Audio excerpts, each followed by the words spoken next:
Hello, everyone. Thank you for tuning in. My name is Brianna Steward. I am currently a graduate student at Northeastern University, working towards a master's degree in molecular biotechnology. I just finished my bachelor's in molecular biology at Millersville University of Pennsylvania in the spring of 2021, and I am currently, and very excitingly, an biotech intern for CMS21. I'm very excited to give my presentation today. My presentation is the applications of cultured meat in religious contexts, but specifically it's a look into Judaism, Islam, Hinduism, and Buddhism. So let's get started. Currently on Earth, there are 7.8 billion people. When we break that down, there are 14 million Jews, 1.9 billion Muslims, 535 million Buddhists, and 1.2 billion Hindus.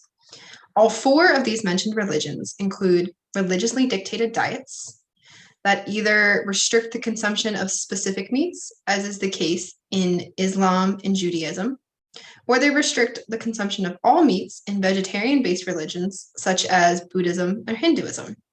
This means that roughly half of the world's population, about 47%, according to the latest statistics, is, or hypothetically should be, eating a reduced meat diet.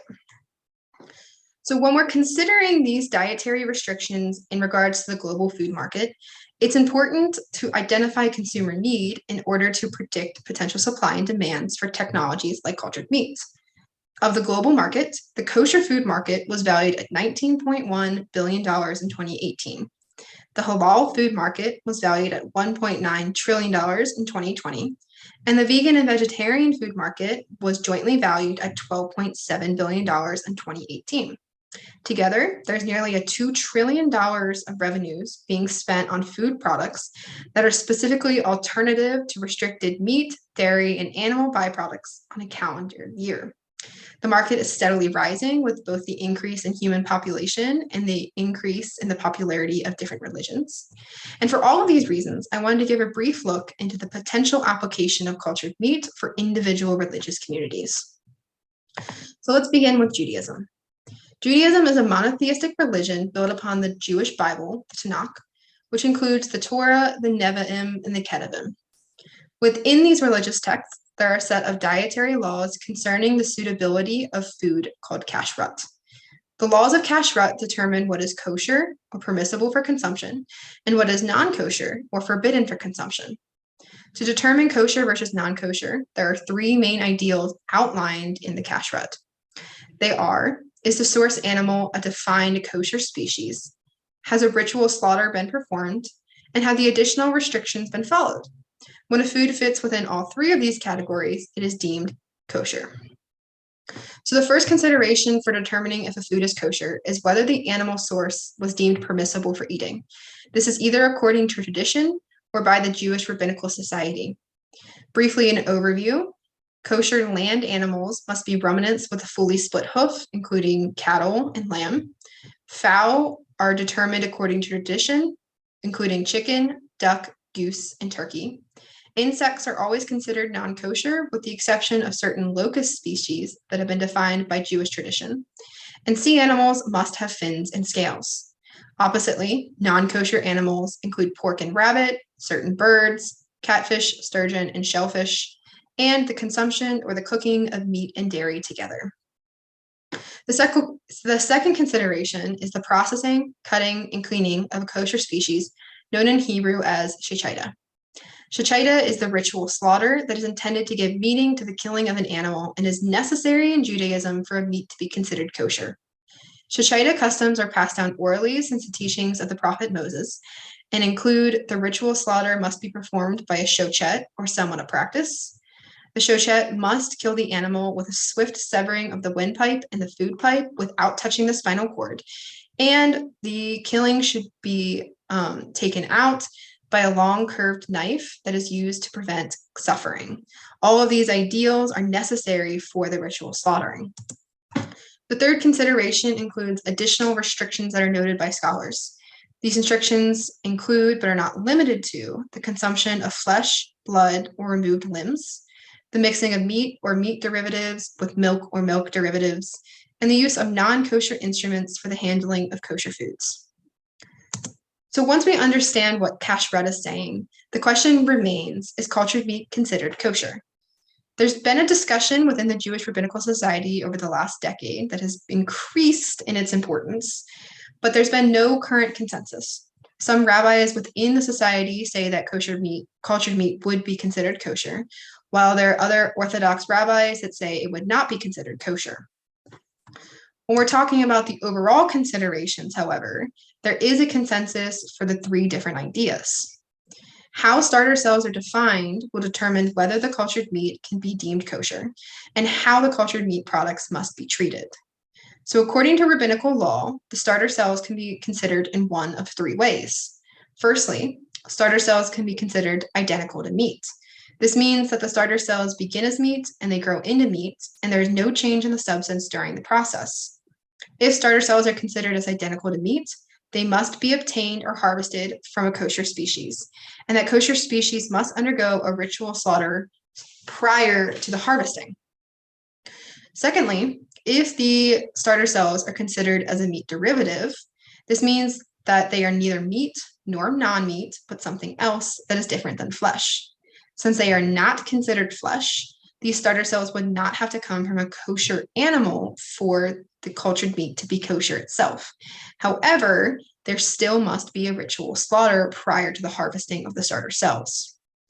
A third outlook on this, but it's not as common, is that the starter cells could be similar to that of bacteria, which would be insignificant. As there's the unwitting consumption of bacteria every day through talking and breathing and eating and all different types of things, there's no real emphasis that needs to be put on this. If the starter cells are considered as insignificant, they would not have to be harvested from a kosher species, and there would not have to be a ritual slaughter. The current consensus for most members of the society, specifically from an expert in the field, Rabbi Joel Koenigsberg, is that cultured meat starter cells would have to be considered identical to meat. Now, this is not the overall affirmative decision, but the most likely and the most known idea for what starter cells could be considered. According to this, they would then have to come from a kosher species, and they would have to include the ritual slaughter.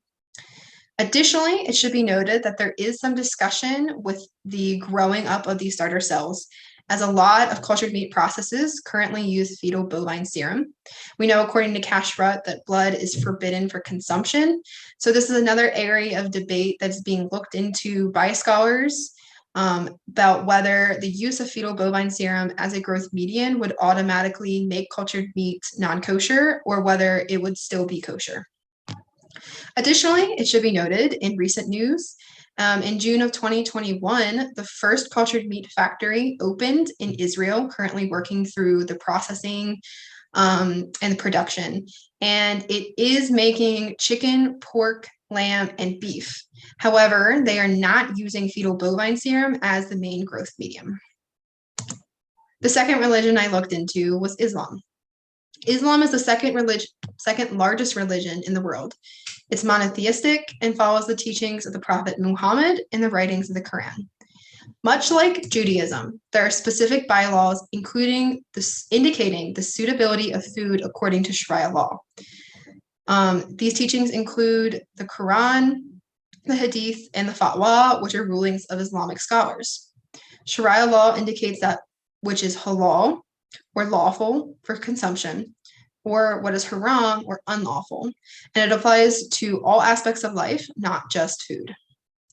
So let's break it down. Halal foods include cow, sheep, and goat, milk, honey, fresh vegetables and fruit, and permissible animals.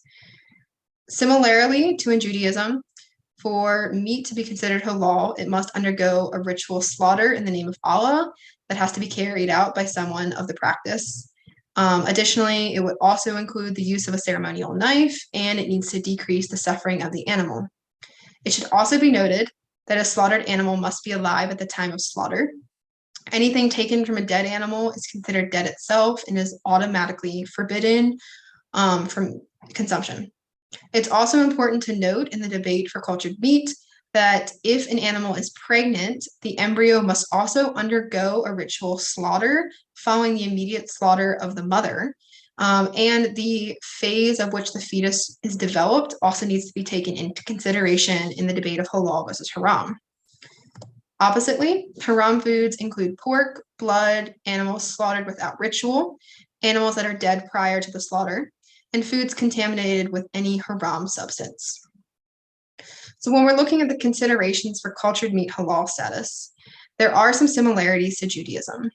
There's no current consensus on the halal versus haram, but there are different ideas for what the consensus could be based on different scenarios.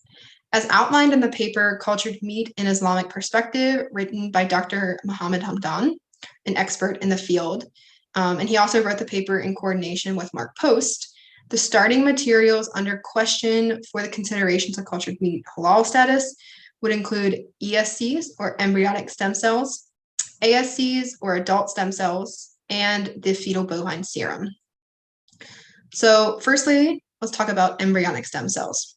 Embryonic stem cells are a potential source of starter cells that are used in some, but not all, cultured meat techniques. They're advantageous scaffolding material because they have strong proliferation. However, the use of ESCs have some ethical concerns as they are harvested from animal fetuses. When we consider the halal status of cultured meat, if embryonic stem cells are used as the starting cell source, there's a lot of debate concerning the exact developmental stage the cells are taken from and what that would mean for the considerations halal versus haram. We know that according to Sharia law, that an animal fetus must similarly be slaughtered with a ritual slaughter as the mother. But according to Sharia law, there are also specific differentiations between the fetal developmental stages that affect halal versus haram. These developmental stages include nufa, al-shaf, al-aqwa, and mudda. In Arabic, nufa, al-shaf, and al-aqwa have rough translations to English that mean something similar to a blood clot or a leech. And these terms describe both the state and the appearance of the fetus during early development. Both of these stages are haram and are forbidden to eat, as the fetus is mostly concentrated of blood, which is automatically forbidden within the religion. The debate then relies upon mudda, which translate to mean a chewed-like substance. There's no general consensus on whether embryonic stem cells taken from a fetus during this developmental stage would be considered halal or haram, although most scholars that are asked for the discussion for this would say that stem cells taken from nugda would be considered haram, which makes the use of embryonic stem cells very difficult for cultured meat if you want it to reach the halal status. Secondly, are the adult stem cells. Adult stem cells are an alternative source of starter cells that are popular. They often include myosatellite cells and are considered a better option in comparison to embryonic stem cells when considering the moral and ethical concerns. Unlike embryonic stem cells, ASCs come from a fully grown animal, but this leads to its own complications when we're talking about Sharia law. According to the Prophet Muhammad, whatever is cut from a living animal is dead and consequently considered as unclean. Scholars interpret this quote to say that cells taken from a living animal would be considered the same as a limb removed from a living animal. The limb, once removed, is dead, and anything dead is haram. So a lot of scholars would apply that logic to say that cells taken from a living animal would then be considered dead and then would be forbidden for consumption. However, cells taken from a slaughtered animal would be considered the same as meat removed from a slaughtered animal. And if that slaughtered animal is undergone with the ritual slaughter, those cells would be considered permissible or halal. So when we're talking about the applications of cultured meat in the religion of Islam, adult stem cells are a viable option of scaffolding cells, but they would have to follow the same regulations. That they would have to come from a source animal that is already halal, and the source animal would have to be slaughtered prior to the harvesting of the stem cells. This is a little disadvantageous. Once again, the ritual slaughter increases the time that it would take and still has a lot more greenhouse gas emissions than just the removal of the stem cells. But when we're talking about the halal consideration, cultured meat grown from adult stem cells is the best likely option for halal. The last thing that must be taken into consideration is the fetal bovine serum. According to Sharia law, it is stated that any blood is forbidden, but there's also a rule in Sharia law that states that if an animal eats something that is haram, the animal is then considered haram itself. This is called al-jalalah, the idea that the consumption of a haram substance when it is still inside your body makes the person or the animal that consumes the haram substance also haram. However, in Sharia law, this is directly addressed with something called the istihala process. Istihala is the transformation or conversion of a material which involves changes in its composition or property. When this is applied to the al-jalalah instance, it's interpreted that as the haram substance is in, say, a lamb or in an animal that just ate the haram substance, over time, that haram substance is secreted, the cells return to how they normally are, and at the end of the istihala process, that haram substance is removed and the animal or the consumer once again becomes halal.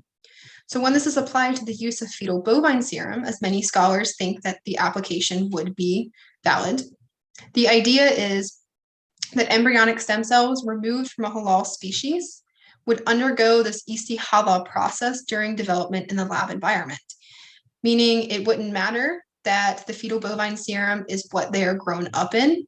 As the growth process is happening and as development in the lab is happening, those bovine serum would make the stem cells haram, but throughout growth and development, by the end of the process of istihala, they would then be considered lawful once again to be eaten.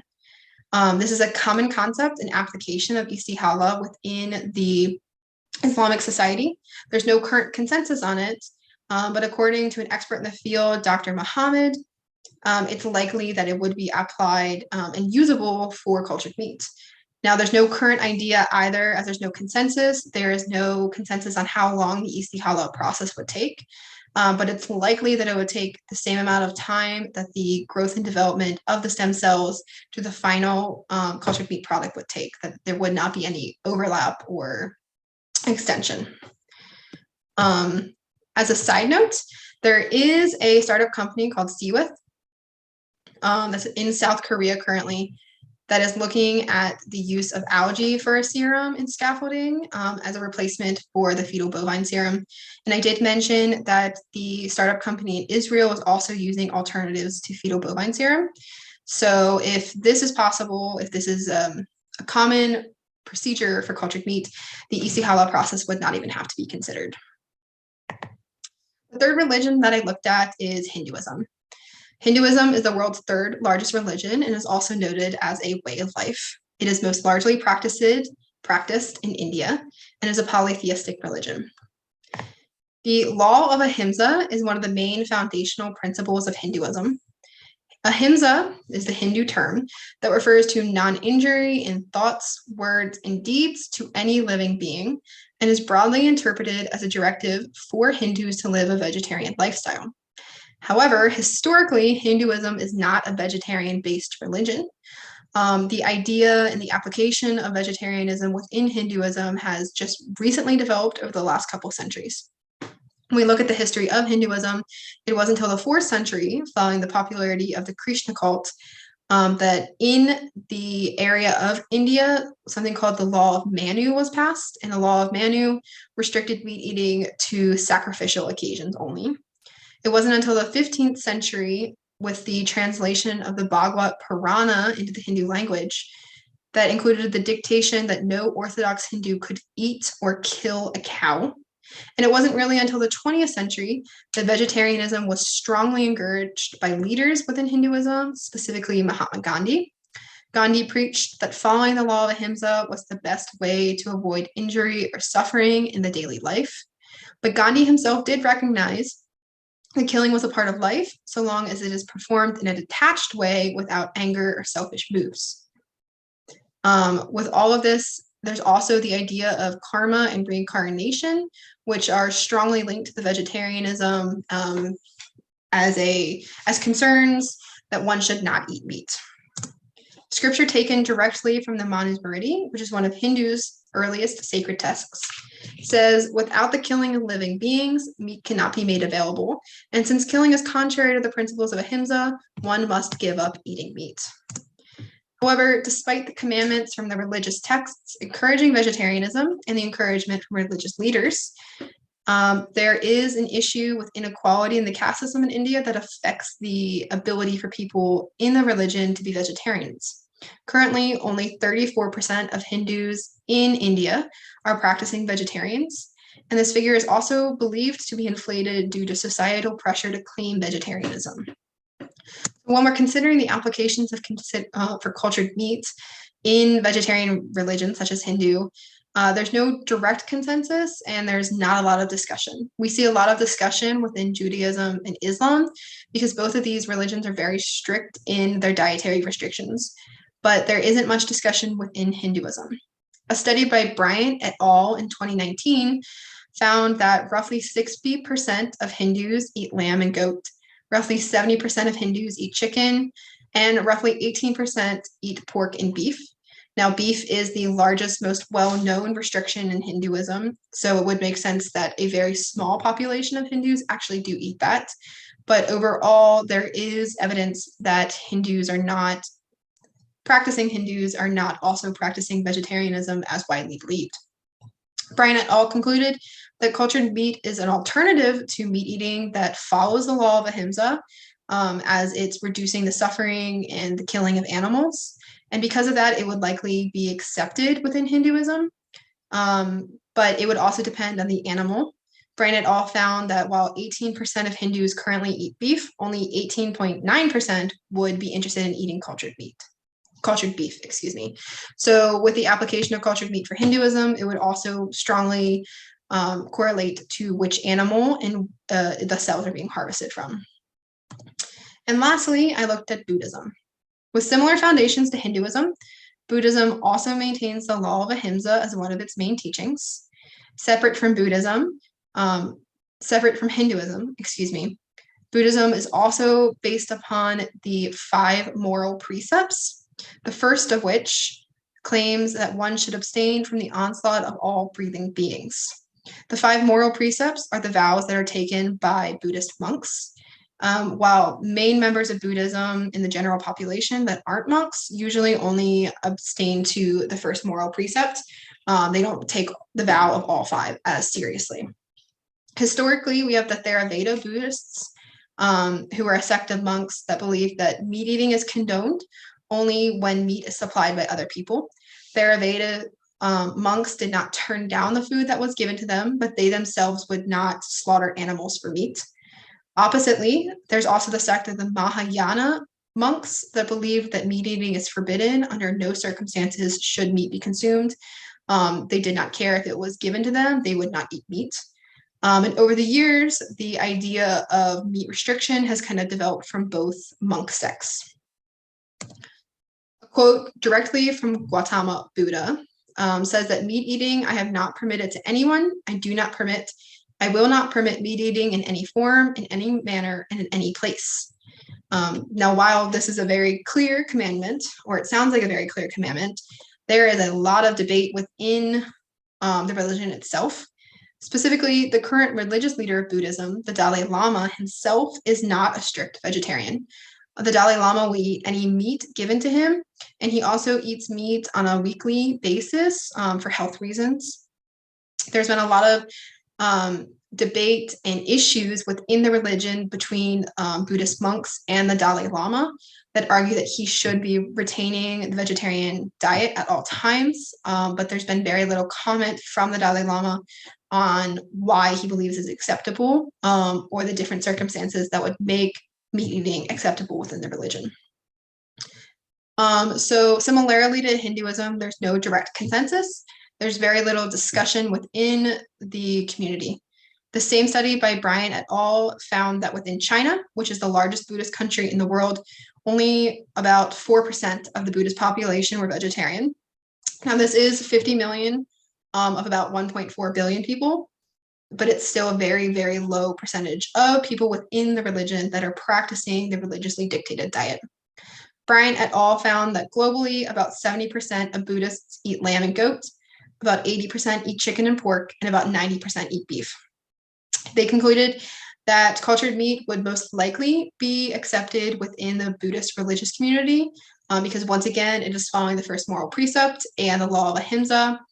But the research by Brian et al. Showed that statistically, those in Buddhism that were interviewed claim to be less likely to eat cultured meat than those within Hinduism.